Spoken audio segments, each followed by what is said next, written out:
आज हम इस वीडियो में क्रांति नायक संत गोविंद गुरु बंजारा के बारे में जानेंगे। ये उनका पोर्ट्रेट है, मतलब चित्र है। अब पढ़ते हैं हम। क्रांति नायक संत गोविंद गुरु बंजारा। गोविंद गिरी या गोविंद गुरु बंजारा 1858 से 1931 तक इनका जीवन काल रहा है। भारत के एक सामाजिक और धार्मिक सुधारक थे जिन्होंने वर्तमान में राजस्थान और गुजरात के आदिवासी बहुल सीमावर्ती क्षेत्रों में भगत आंदोलन चलाया।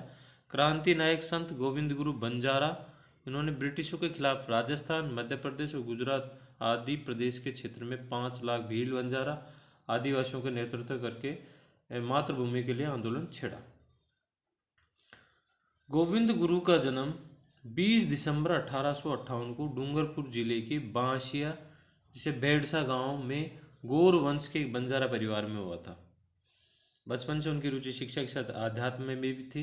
महर्षि दयानंद सरस्वती की प्रेरणा से उन्होंने अपना जीवन देश, धर्म और समाज की सेवा में समर्पित कर दिया। इन्होंने अपनी गतिविधि का केंद्र वागड़ क्षेत्र को बनाया। उन्होंने न तो किसी स्कूल कॉलेज में शिक्षा ली और न ही किसी सैन्य संस्थान में प्रशिक्षण पाया था।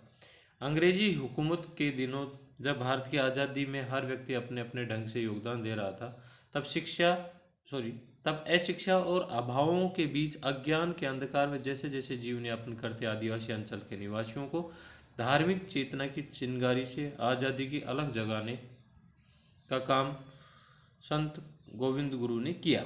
वे ढोल मंजीरों की ताल और भजन की स्वर लहरियों से आम जनमानस को आज़ादी के लिए उद्वेलित करते थे। गोविंद गुरु ने भगत आंदोलन 1890 के दशक में शुरू किया। आंदोलन में अग्नि देवता को प्रतीक माना गया था। अनुयायियों को पवित्र अग्नि के समक्ष खड़े होकर पूजा के साथ साथ हवन अर्थात धूनी करना होता था। 1883 में उन्होंने संत समाज की स्थापना की। इसके द्वारा उन्होंने शराब, मांस, चोरी, व्यभिचार आदि से दूर रहने, परिश्रम कर सादा जीवन जीने, प्रतिदिन स्नान करने, यज्ञ एवं कीर्तन करने, विद्यालय स्थापित कर बच्चों को पढ़ाने, अपने झगड़े पंचायत में सुलझाने, अन्याय न सहने, अंग्रेजों की पिट्ठू जागीरदारों को लगान न देने, बेगार न करने, विदेशी वस्तुओं का बहिष्कार कर स्वदेशी का प्रयोग करने जैसे सूत्रों का गांव गांव, ढाणी ढाणी में प्रचार किया। कुछ ही समय में लाखों लोग उनके भक्त बन गए। प्रति वर्ष मार्गशीर्ष पूर्णिमा को सभा का वार्षिक मेला होता था जिसमें लोग हवन करते हुए घी एवं नारियल की आहुति देते थे। लोग हाथ में घी के बर्तन तथा कंधे पर अपने परंपरागत शस्त्र लेकर आते थे। मेले में सामाजिक तथा राजनीतिक समस्याओं की चर्चा भी होती थी। इससे वागड़ का यह आदिवासी क्षेत्र धीरे धीरे ब्रिटिश तथा स्थानीय सामंतों के विरोध की आग में सुलगने लगा। 17 नवंबर 1913 को मार्गशीर्ष पूर्णिमा को मानगढ़ की पहाड़ी पर वार्षिक मेला होने वाला था। इससे पूर्व गोविंद गुरु ने शासन को पत्र द्वारा अकाल से पीड़ित आदिवासियों से खेती पर लिया जा रहा कर घटाने, धार्मिक परंपराओं का पालन करने देने तथा बेगार के नाम पर उन्हें परेशान न करने का आग्रह किया था, पर प्रशासन ने पहाड़ी को घेर कर मशीन गन और तोहफे लगा दिए। इसके बाद उन्होंने गोविंद गुरु को तुरंत मानगढ़ पहाड़ी छोड़ने का आदेश दिया। उस समय तक वहां लाखों भक्त आ चुके थे। पुलिस ने कर्नल सटन के नेतृत्व में गोलीबारी या वर्षा प्रारंभ कर दी जिससे हजारों लोग मारे गए। उनकी संख्या 1500 से तक कहीं गई है। पुलिस ने गोविंद गुरु को गिरफ्तार कर पहले फांसी फिर आजीवन कारावास की सजा दी। 1923 में जेल से मुक्त होकर वे भील सेवा सदन झालोद के माध्यम से लोक सेवा के विभिन्न कार्य करते रहे। 30 अक्टूबर 1931 को ग्राम कंबोई गुजरात में उनका देहांत हुआ। प्रति वर्ष मार्गशीर्ष पूर्णिमा को वहां बनी उनकी समाधि पर आकर लाखों लोग उन्हें श्रद्धा सुमन अर्पित करते हैं। एक कंबोई गांव गुजरात में उनका देहांत हुआ था, वो भी उतना ही महत्वपूर्ण स्थल है गोविंद गुरु जी के लिए।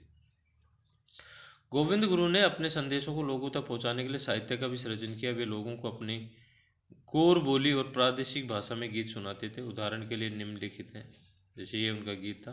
पंक्तियों में गोविंद गुरु बंजारा अंग्रेजों से देश की जमीन का हिसाब मांग रहे और बता रहे हैं कि सारा देश हमारा है, हम लड़कर अपनी माटी को अंग्रेजों से मुक्त करा लेंगे। ये उनका गाना था। बजाने की कला थी।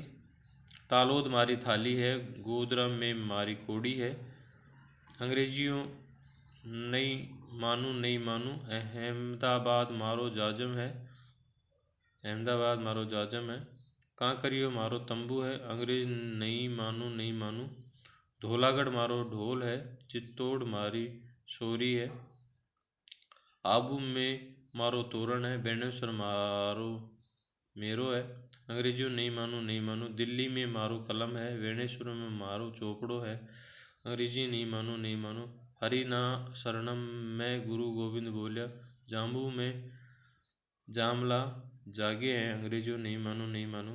गोविंद गुरु बंजारा अंग्रेजों की नीतियों को खूब समझते थे और उन्हें वे भूरिया कहते थे।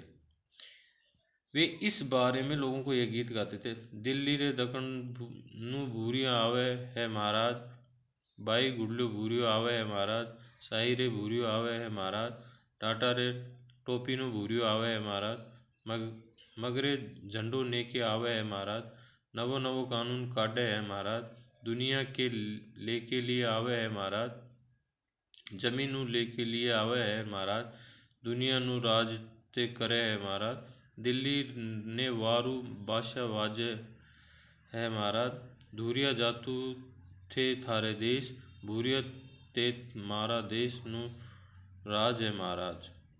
वैसे कहने को तो ये एक भजन है और राजा है महाराजा जैसे टेक होने के कारण ये समूह गीत की तरह गाया जाता है, परंतु ये भजन कम राजनीतिक ज़्यादा है।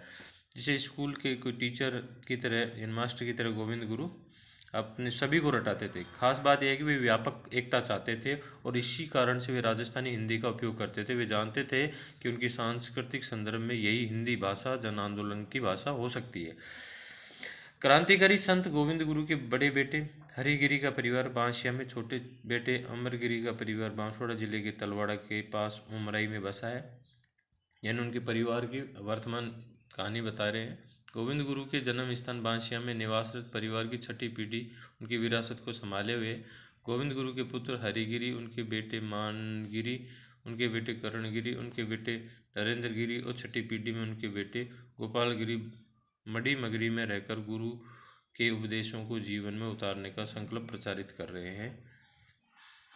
इसी के साथ हमारे गोविंद गुरु जी के जो वास्तविक उनका जीवन था उनके बारे में हमने बात करी। धन्यवाद।